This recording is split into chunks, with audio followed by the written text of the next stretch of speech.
Hello, my name is Freese. I'm a watchmaker. I've been asked by Chris at Finest Hour to undertake sympathetic restoration of this watch here, which is a gentleman's IWC Mk. It's a very good example. It just needs sympathetic restoration in order to return the movement to full working order. So what we'll do now is to go to my bench, and I'm going to start the process and share with you the process that I go through in completing this work. And I can also show you the movement and the disassembly and various other elements of the repair as we go along. So I'll see you at the bench in a moment. Okay, I'm at my bench now. I'm just about to start the work on the Mark 11. And before I start, I'll just tell you a bit about the history of this watch, because it's got a very interesting history, and it's quite a significant piece in the way in terms of collecting of military timepieces. The IWC Mark 11 is considered by many collectors and enthusiasts to be one of the finest military watches ever produced. It was specifically manufactured to aid RAF navigators to accurately pinpoint intended targets.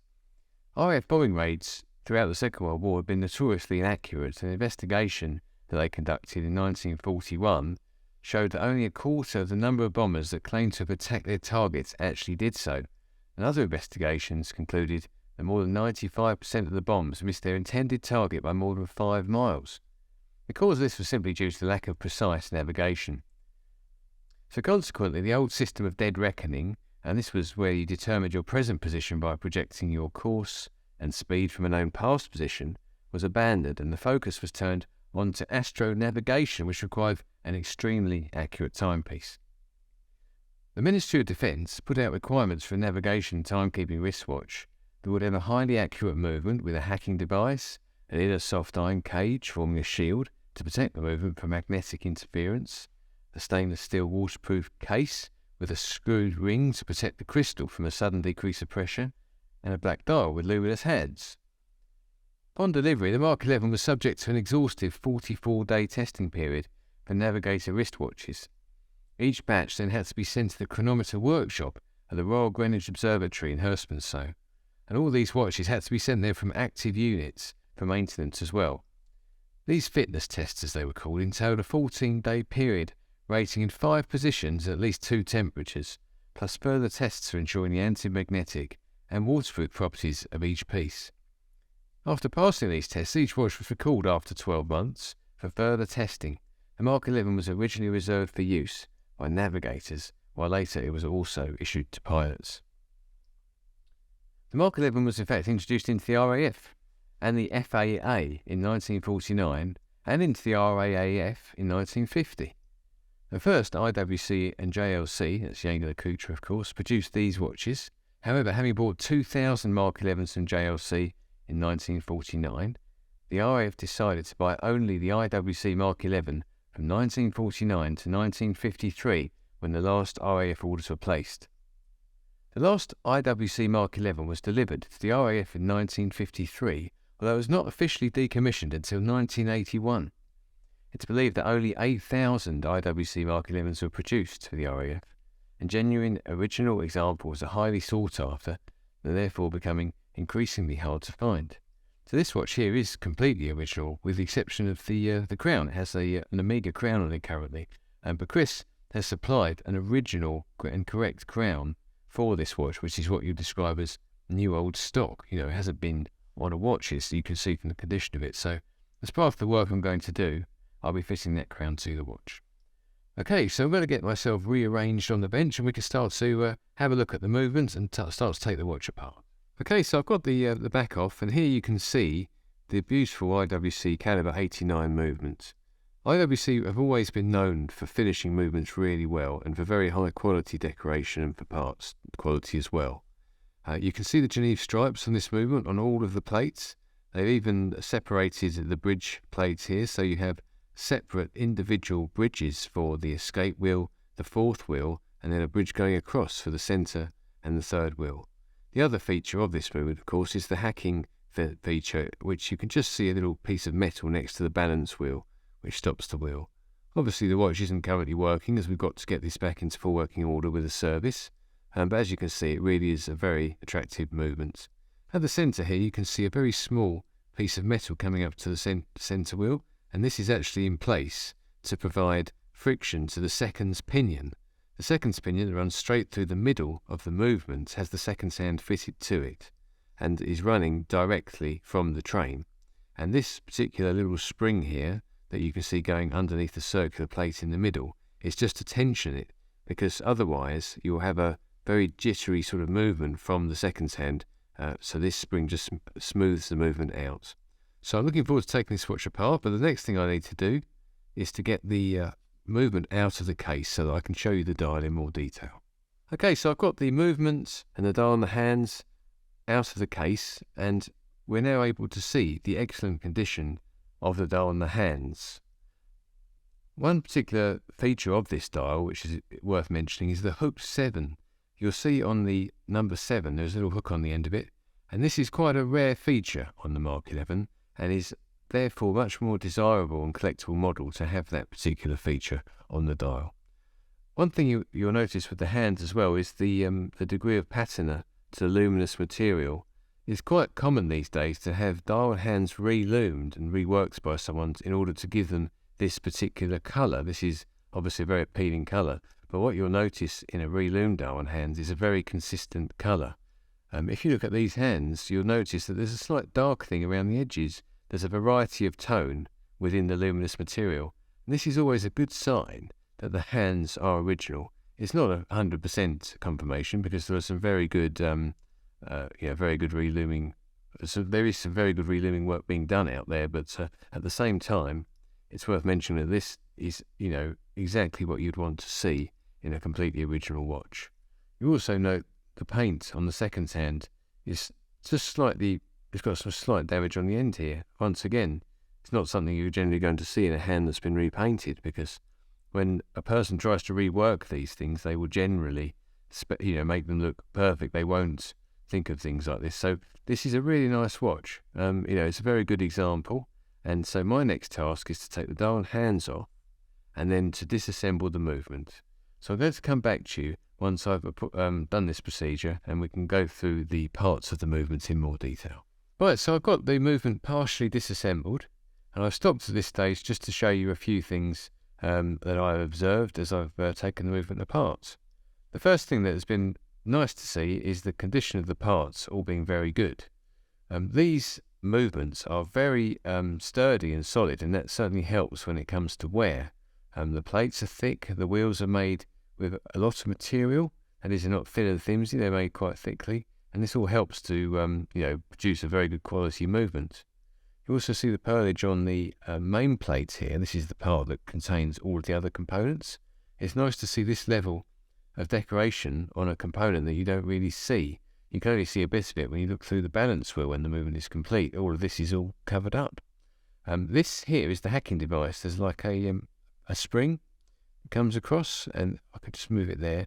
It just engages with this keyless mechanism, and the keyless mechanism then allows the spring to come towards the balance to stop it. So that was the design for the hacking mechanism that allowed the setting of the seconds hands. Some other things to mention: the seconds pinion that I mentioned earlier is this part here. It's a very small little pinion, and in this instance it's really, really dirty. It's got a lot of oil. In fact, you can see there it's just stuck to my tool there. It's very, very dirty. So that will need a clean before it goes into the cleaning machine. But there's nothing wrong with dirt in the sense that, these things do get dirty. Something I often notice in these kind of watches is the sheer amount of grease and oil you see on them, and I think it's just down to the fact that they were serviced by military personnel, so that the actual servicing was perhaps not as fine as it would have been if it had been done by a watchmaker. When I mean fine, I mean in terms of the quantities of lubricant was perhaps a little more agricultural when they were serviced. One last thing to mention is the seconds spring there that I mentioned earlier. You can now see it a bit better. This is where the seconds pinion goes through the hole here, and that's the spring there that provides the tension. It's important for me to retain the shape of that spring because the tension, in theory, should be set correctly. So if I leave it alone, when everything has been cleaned and lubricated and reassembled, that spring should do its job properly and I won't have to adjust it. So let's hope that that's going to be okay. So before I put the watch into the cleaning machine, I've got to disassemble the keyless, remove the fourth wheel and the escape wheel bridges, take apart this barrel which contains the main spring which provides the power for the watch, and make sure that everything is completely clean in terms of getting all of the excess grease off before it goes into the cleaning machine. And when it goes into the cleaning machine, that will just effectively do a final finish and just make sure that the movement is completely spotless and ready for reassembly. So I'm going to go and get on with that now, and we'll come back to you when the movement has been assembled after lubrication and cleaning. So I've now completed the servicing procedure to the movement. As you can probably see, in comparison to how it looked prior to the service, it does look a lot cleaner. So on a superficial level, you can see the movement is, a lot brighter, and it allows us to obviously highlight the really nice graining to the ratchet wheel and the crown wheel here, and the Geneve stripes all look that much nicer, and the jewels pop out a lot more. So that all makes it look really nice to look at the movement after it's been cleaned. But as well as the cleaning, there were a couple of mechanical issues to resolve. So when I started the assembly of the movement and I started to wind the watch, I noticed that the balance wasn't swinging. Now, I don't take any notice of this when the movement's dirty, because the normal reason that the watch isn't working or the movement isn't working is because of dirt. But on this occasion, even with it completely clean, the balance wheel was swinging here like it is now, but it wasn't engaging with the train of wheels, so nothing was happening. So I had to look around for the problem and found that a part called the roller jaw, which is attached to the underside of the balance, wasn't engaged with the pallets which move the escape wheel around. So the roller jaw needed to be reseated, which I've done, and that has worked well, and the escapement, as you can see, is now working really well, and the watch is running with a good amplitude.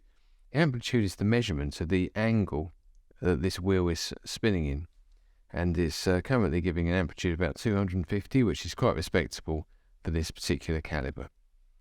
Other things to mention: the seconds pinion, as I told you earlier, was really, really dirty, so that's underneath this plate here, so that's all been reassembled. It did require some adjustment to the spring just to get everything to line up correctly, but that's all gone well, and that's all been resolved. So the watch is now running really well, and I'm really pleased with the way it's turned out. One last thing to mention before I turn the watch over and show the other side is that this watch still has the lead seal that is common to military timepieces. Now, there is the option of removing this and fitting a rubber seal, which would be more in line with modern watchmaking, but it's something that I encourage my customers to leave alone, because it still does a perfectly good job of sealing the watch as a soft material, but it's also nice to have something that is still original to the watch. So it's nice to see it, and also nice to preserve it as well. So we've got the original lead seal there around the edge of the case. But I'm just going to turn the watch over, then we can take a look at the other side. So I've turned the watch over, and now that you can see the end result, which is in many ways similar to the beginning of the video, because the idea with the dial and the hands and the case is really just to leave them alone. We're not looking to sort of improve it, polish the case or to do anything with the dial and the hands. The plan is, this watch looks its age. It looks like a really good example of a Mark 11, and there's no need to change anything. So this has all been effectively conserved, and the majority of the work has been on the movement itself. The one change you'll notice is with the crown here. This is the correct and original new old stock crown that Chris sourced, Chris from Finest Hour. And one thing to tell you about the crown is that quite often you have a problem with with what the crown fits onto, because the case has a tube that comes out of it and the crown sits onto the tube. In this instance, the crown just sat straight onto the tube. So this told me that the tube is original. It was just a crown that had been changed. So it's nice to know that all the components in this area are now completely original. So I'm really pleased with the way this watch has come out. The movement is running really well. It's in really nice condition. But at the same time, we've been able to retain all of the original patina of the watch, the wear. We've even been able, I've just left the case alone. Chris always instructs me just not to clean off, the dirt and debris from the outside of the case that has accumulated over the years, as it does certainly tell a story. It is part of the history of the watch. Likewise, the dial and hands, they were practically unchanged. The only thing I was able to do, at the beginning of the video, I mentioned that there's like a little mark at the end of the hand. I was actually able just to wipe it, and it was worth doing as an act of conservation, simply because having debris on top of that white paint, it will potentially degrade over time, or the piece could fall off of the hand and be underneath the glass and be annoying and all that sort of thing. So that was worth doing, and I think the end result is one that I'm very pleased with. It's exactly what I aim for and try to retain the originality of a watch such as this. Because obviously the appeal and the attraction of this sort of timepiece is really its age, its provenance, the history around it, the story surrounding it, and all of these things have been retained and optimized through the work that I've done.